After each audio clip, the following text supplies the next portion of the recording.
மருத்துவராவது உங்கள் லட்சியமா? தமிழகம் மற்றும் புதுச்சேரியில் கடந்த 8 வருடங்களாக தலைசிறந்த நிறுவனமாக திகழ்ந்து வரும் ஸ்பெக்ட்ரா அகாடமியில் நீட் ரிப்பீட்டர் பேட்ச் 2025-26 ஆண்டிற்கான அட்மிஷன் நடைபெறுகிறது. இன்று நடைபெற்ற கூட்டத்தில் அன்புமணி பேசிய காட்சிகளை தற்போது பார்க்கலாம்.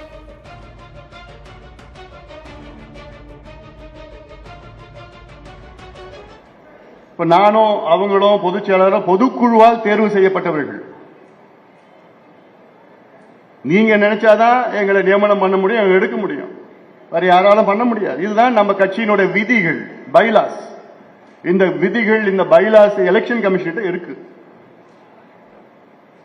தேர்தல் ஆணையம் அங்கீகரிக்கப்பட்ட பாட்டாளி மக்கள் கட்சியுடைய பொதுக்குழு அதுவால் தேர்வு செய்யப்பட்ட நாங்கள்லாம் தேர்வு செய்யப்பட்டிருக்கிறோம். இந்த மாநாடு பத்தி சொன்ன நான், இந்த மாநாட்டுக்கு எனக்கு பேரு ஏதோ நான் நடத்தல, நீங்க தான் நடத்தினீங்க. அது உங்களுடைய வெற்றி, அது நம்முடைய வெற்றி. அது கணேஷ்குமார் சொன்னாப்ல, நான் காலையில பேசினேன். பொதுக்குழு நீங்க தான் பொதுக்குழு. நீங்க யாரை தேர்வு பண்ணணும் நீங்க முடிவு பண்ணா தேர்வு பண்ணலாம். எனக்கு நான் எவ்வளவு பதவிகள் பொறுப்புகள்லாம் நான் பார்த்துட்டேன்.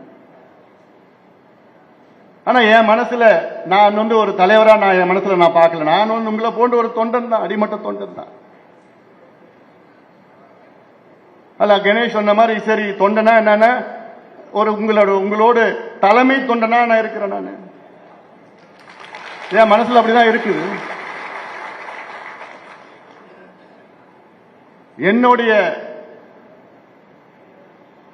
நான் வகிக்கின்ற பொறுப்பினுடைய முடிவு நீங்க தான், வேற யாரையும் பண்ண முடியாது. அதனால மனசுல நிறைய இருக்கு, பேச முடியல. நம்ம நண்பர்கள்லாம், மீடியா நண்பர்கள்லாம் இருக்காங்க. இப்ப வேற அதான் அப்புறமா நான் பேசிக்கிறேன். நான்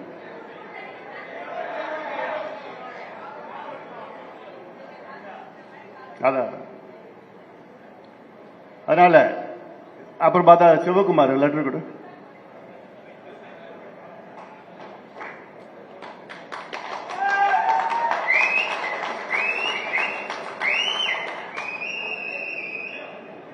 சிவா, நீ தான் அந்த தொகுதி 3 தொகுதியுடைய மாவட்ட செயலாளர். நீ தான்.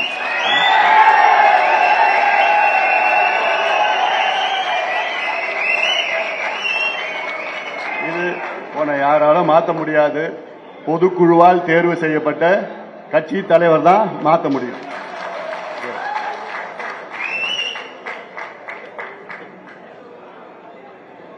என் கடிதம் தான் செல்லும்.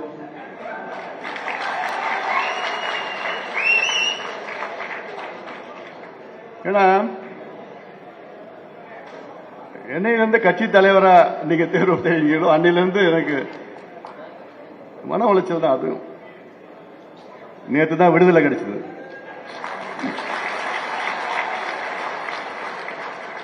இன்னைக்கு நம்ம வேகமா போலாம்.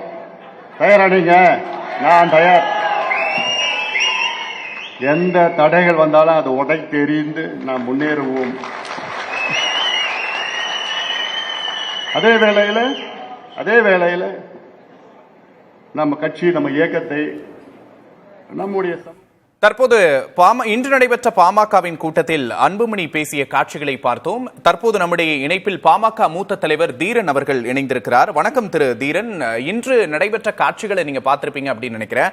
அன்புமணி ராமதாஸ் அவர்களுக்கு பதிலடி கொடுக்கும் விதமாகவே இன்று பேசியிருந்தார் அப்படிங்கறத நம்மளால புரிஞ்சுக்க முடியுது. பொதுக்குழுவுக்கு தான் அதிகாரம் இருக்கு, தலைவருக்கு தான் அதிகாரம் இருக்கு, என்னோட கடிதம் மட்டும்தான் நியமனங்கள்ல செல்லும் அப்படிங்கிறது அவரோட பேச்சா இருக்கு.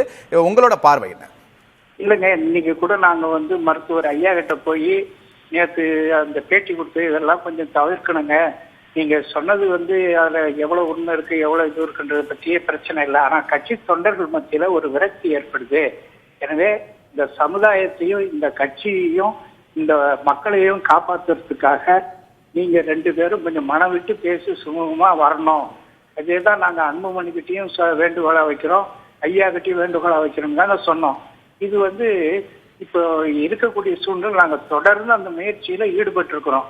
எப்படியும் இவங்களுக்குள்ள ஒரு சமாதானம் வந்தாதான் இந்த இந்த சமுதாயத்துக்கும் இந்த மக்களுக்கும் இந்த தொண்டர்களுக்கும் லட்சம் தொண்டர்களும் இது யாரை பாதிக்கும்னாக்கா எதிர்காலத்துல வந்து கட்சியை தான் பாதிக்கும். அதனாலதான் நாங்க கொஞ்சம் இதுல ஐயாவோ நீங்களும் கொஞ்சம் பொறுமை காக்கணும், அவரும் கொஞ்சம் பொறுமை காக்கணும், கொஞ்சம் விட்டு கொடுத்து போகணும், மனம் விட்டு முதல்ல உட்கார்ந்து பேசுங்க.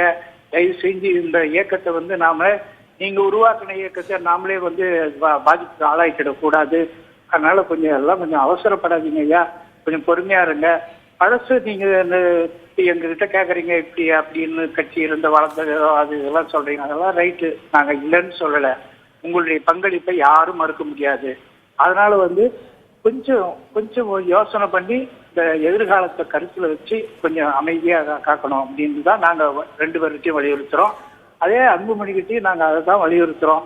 இப்ப இது ஒருத்தருக்கு ஒருத்தர் வந்து விட்டு கொடுத்து போவதனால எதுவும் ஒன்றும் பாதிப்பு வந்துடாது. அதுதான் எங்களுடைய இல்ல. இப்போ இந்த மோதல் அப்படிங்கிறது நீயா நானா அப்படின்னு ஆரம்பிச்சு ரொம்ப பகிரங்கமா போயிருச்சு அப்படின்னு நினைக்கிறேன்.